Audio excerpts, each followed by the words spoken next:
Qui défend nos droits? La justice, pourquoi?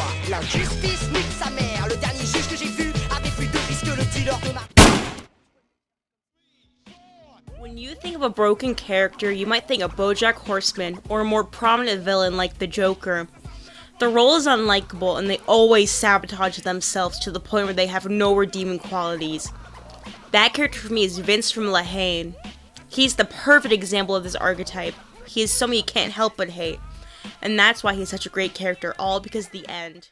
In 1995, French director Mathieu Kassovitz released La Haine, a film following the lives of three disaffected young minority boys from the projects after a police riot sentenced their friend Abdel to the hospital.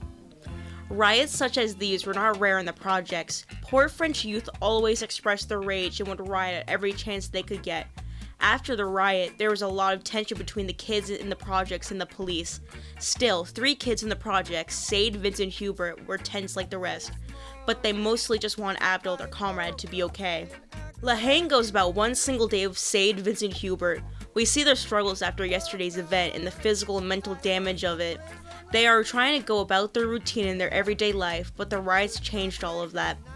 All of the status quo in their daily lives turned upside down. The riots affected all three of the boys differently, but when it comes to Vince, a young Jewish kid played by Vincent Cassel, he was affected the most, especially by the tension between the kids and the police.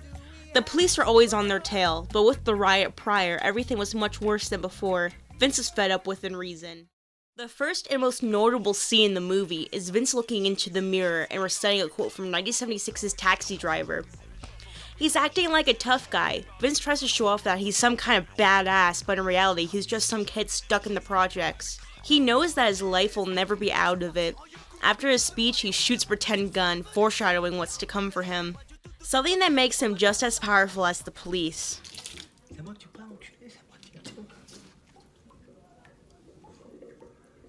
Ça, c'est à moi que tu parles, là. Oh, c'est à moi que tu parles. Mec, c'est à moi qui parle, ce cul. C'est à moi qui parle, putain. C'est à moi que tu parles comme ça, mec.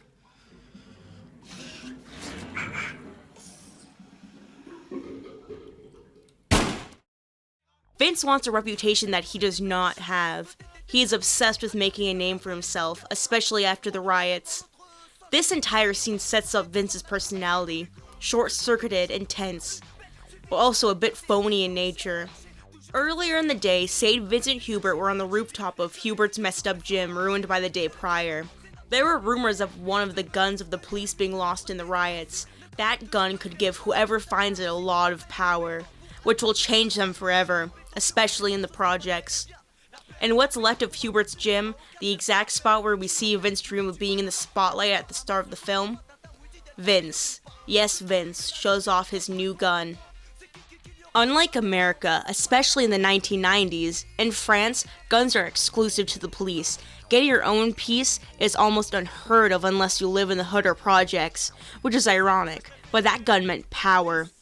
Now Vince has that power he's always wanted.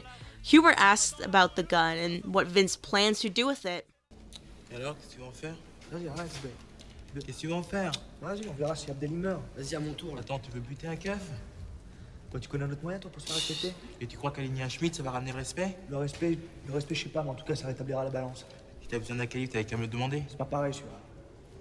Ah, parce que tu te crois en mission? Quoi, qu'est-ce que tu me parles de mission, là? Ça va, quoi, c'est moi qui l'ai trop, c'est tout, me prends pas la tête. Et ça va lui faire du bien, Abdel? Abdel, je sais pas, mais à nous, ouais. Tu péflant, là. Ah, t'es trop une baltringue. Tu me barres en couille grave, Vince. To even out the cops and the kids, Vince wants to get the respect he fantasizes about by killing a cop with their own personal gun. But with one criteria, if Abdel dies in their possession. With his new gun in the mix, it changes all three of them and will lead to the eventual end. Vince's power with that gun is important to his character. He was once just a typical young kid with no life or reputation to live by. Having this gun changed him, and we see that when all three of them go to the hospital where Abdel is staying at. When they arrive at the hospital, they are immediately greeted by the police, preventing them from seeing Abdel. Instead of leaving, Vince, with that newfound courage and power, of course, makes a scene. On peut pas le voir, il est dans le coma, je suis désolé. Ça va, puisqu'on dit qu'on est des amis, qu'on vient pas foutre la merde. Je peux pas vous laisser rentrer au cas, je me ferai virer. Vas-y, obéis à tes chefs, t'as que ça à foutre là. S'il vous plaît, commencez pas sur ce registre. Il y a la famille présente. Allez, vas-y, Essayez de respecter leur tranquillité, s'il vous plaît. Et vous êtes sûr que vous empêchez les bonnes personnes Vous pouvez pas rester là, s'il vous plaît. Restez pas là, s'il vous plaît. Restez tes mains, toi. Restez tes mains, toi. Restez pas là. Tu veux que je bouge tout là? Tu veux me faire bouger, toi? Tu veux mettre une balle? Vas-y, sors ton flingue de merde là. Vas-y, c'est ton flingue bouffon là. Qu'est-ce que tu fous? Qu'est-ce qui se passe? Mais non, mais qu'est-ce que tu fais là? Vince has been known to be a bitch most of the time, but here he was worse. He knew that he could trump the police, so he took advantage. We see Vince do this many times in the movie. He has the potential and will use it, even though the police don't know. More about Vince's personality. We have a scene that puts it right to the spotlight. Most of the steam and little of the tension from earlier in the day was gone, and Sade and Vince were back at Vince's HLM. Sade was nagging about a haircut, so Vince gave him one. The process of the DIY haircut and the small talk Sade and Vince have with each other clearly tell that Vince is just a jerk at all times, even to his closest buddy. One thing to note, when I watched La Haine for the first time with my brother, within the first 20 minutes, my brother mentioned how he already despised Vince from how unlikable and annoying he was. This scene of Sade getting a botched haircut from Vince shows you that mentioned unlikable aspects of Vince, and that terrible personality is crucial to Vince's character. Et doucement, Vince, c'est bon. Doucement. Ils ont pas d'avoir des calibres aussi gros. C'est pas qu'est-ce que t'as fait là? Regarde, je te jure, sur la tête de ma mère, ça va. Quoi? Sur la tête de ta mère quoi? Pourquoi tu jures? Pourquoi tu jures? Je jure parce que je te dis, y'a rien. Et là il fait froid là, pourquoi il fait froid là? Mais parce qu'il fait froid, c'est rien ça, c'est parce qu'il fait froid ici, c'est tout. Quoi il fait froid ici? Et voilà, ça va. Écoute-moi, sans déconner, je te dis, moi, je vais égaliser et ça va, c'est Y'a rien. Rachida, arrête! Vas-y, fais-moi voir. Vas-y, fais-moi voir. Sans déconner, la confiance, hein, voilà.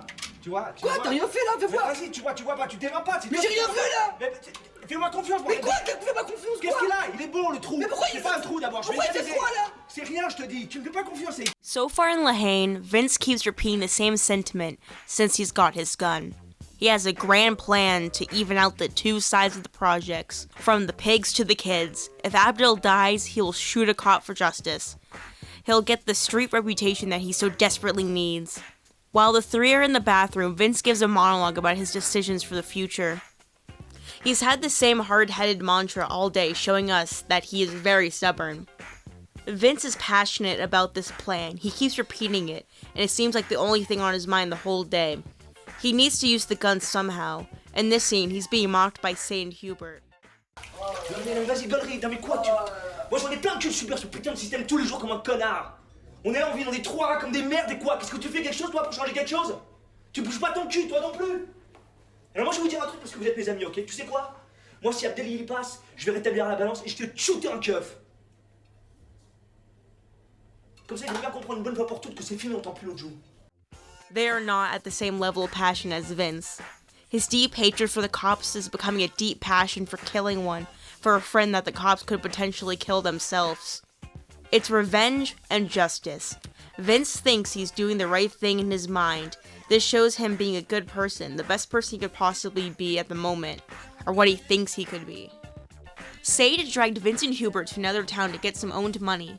This situation ended up with the police from the other city arresting them for trespassing, because they were making a ruckus at the apartments to find Asterix, the man with the money. The second they left the apartments, the police grabbed them. After all of what's already happened, Vince apparently had enough, because instead of acting all tough like he was earlier, he put Sade and Hubert under the bus. Vince quickly left his friends behind. He did nothing to help defend them. He tried to protect himself by saying he was visiting and had nothing to do with Sade and Hubert. Vous êtes ensemble? Eh, vous connaissez? Vous habitez ici? Je connais pas. T'es où là? Quoi tu fais là? Quoi j'habite là sur la tête de ma mère, je suis venu voir ma tante. Ça s'appelle comment ta tante? Ma tante elle s'appelle Madame Zar... Madame Zarquois? Ok voilà. C'est tes papiers, c'est moi tes papiers là. Bah, Une tonne, j'ai une honnête chambre. Allez. Qu'est-ce que vous parlez? Doucement.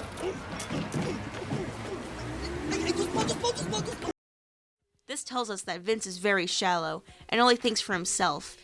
Vince here seems very unloyal to the people he's closest with, Sade and Hubert, the ones he has always been with all day. This scene is essential to take a deeper look into Vince, because we, as an audience, see that he only thinks for himself. Abdel's death is not about Abdel, it's about Vince killing a cop and gaining something. Vince running out to save himself is selfish, just like every other thing he does. While Vince was gone, Sade and Hubert went to the police station only to get abused by the police, missing their train back to their side of Paris, the project side. Vince appears again with no consequence from Sade and Hubert. They go on with their life like their friend didn't betray them, because that's how it is. Sade, Vince, and Hubert eventually end up on the roof, killing time. They're just sitting and smoking. Sade sees and calls out some local skinheads of Paris, and Hubert tells a familiar story to the audience. Eh Vince, tu la connais l'histoire du cam qui tombe d'un building de 50 étages? Et à chaque étage, pour se rassurer, le cam il se répète: jusqu'ici tout va bien, jusqu'ici tout va bien, jusqu'ici tout va bien. This quote is significant throughout the film. It starts and ends in very different ways, but in this scene, it's the in-between. The quote perfectly sums up the kids in the projects, and especially Vince. It meant nothing the whole day, just what happened to him at the end. It's about how you fall, not about how you land. This foreshadows Vince's demise. But the quote is about society in general. Like I said, I also see the scene as a contrast between Vince and Hubert, because they are complete opposites. Hubert's realistic character foils Vince's careless character. Late into the night, around 3 or 4 a.m., the three end up at an isolated mall with only a few people who aren't around. To kill time waiting for the next bus, they watch whatever is on the mall TVs, mindlessly watching a bit about the Civil War, and then the breaking news upon the screen.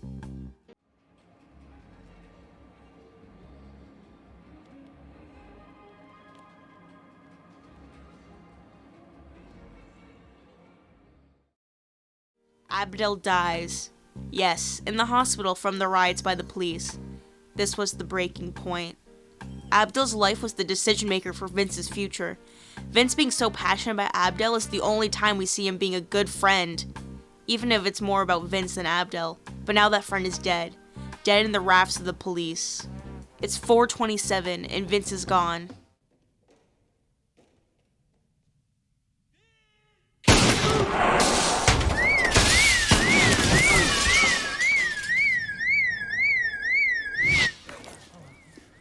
He almost did it. He almost fulfilled his promise. But luckily it was just a fantasy.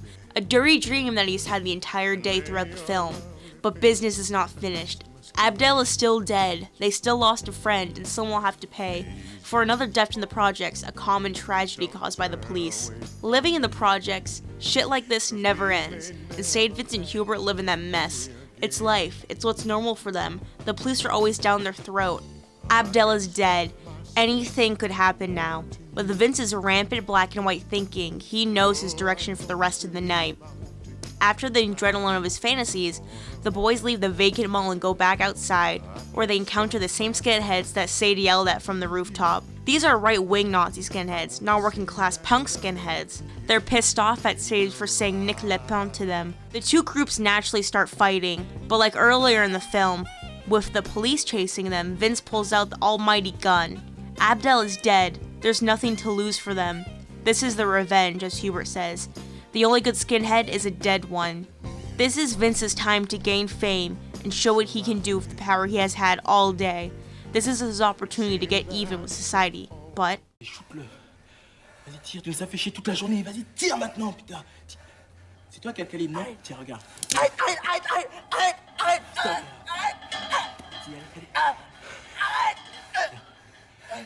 Mais putain, tire!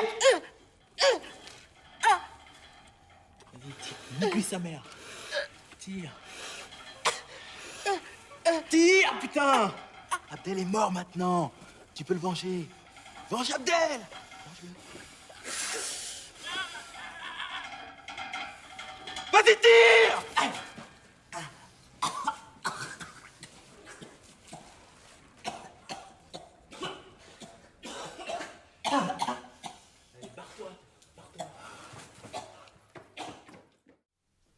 He does not want to do it. Just with the look of death on the skinhead, for the first time in the movie, Vince changes. He learned his lesson, and he could not get even. Vince realized that the thing he aspired to be the entire movie was something bloody, which turned out to be not what he wanted. He cannot change the system like he wanted to.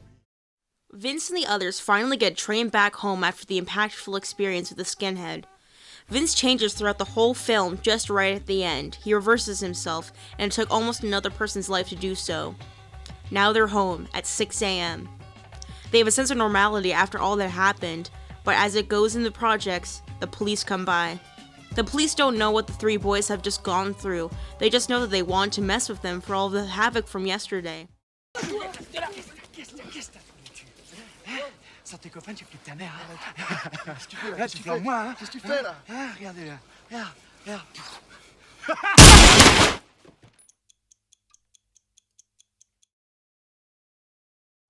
Just as the police do, they kill. Vince gets shot right after he changes his perspective and learns his lesson of the social web of life, and that he cannot change everything. His death by the police symbolizes the entire movie and makes Vince's journey throughout the day meaningful. His death makes you frustrated, even if you hated him at the start, and a likable scum who learns his lesson just to be shot dead. Vince is a perfectly written character played by a great actor. I see myself a little in him, which is why I'm so attracted to this character. Vince is this being who wants to be more, but all he has is his rigid thinking and lost passion. And his death is a powerful one. It hits like a truck and still shocks me whenever I watch the movie. La Haine is a perfect movie. C'est l'histoire d'un homme qui tombe d'un immeuble de 50 étages. Le mec, au fur et à mesure de sa chute, il se répète sans cesse pour se rassurer. Jusqu'ici, tout va bien. Jusqu'ici, tout va bien. Jusqu'ici, tout va bien. Mais l'important, c'est pas la chute. C'est l'atterrissage. Mais chaque fois, quand il me tend le sien, il a son pantalon qui tombe sur sa cheville. Il remonte ce pantalon, il reprend sa course, et chaque fois, son pantalon il tombe quand il me tend la main. Et alors, après, qu'est-ce qui s'est passé? Rien. Grunwaldski est mort de froid. Au revoir. Au revoir.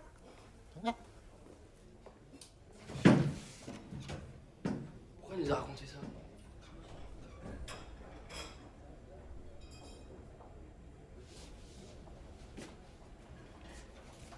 Ouais, j'ai l'adresse, c'est bon, je te rappelle. Hein? Pourquoi il nous a raconté ça?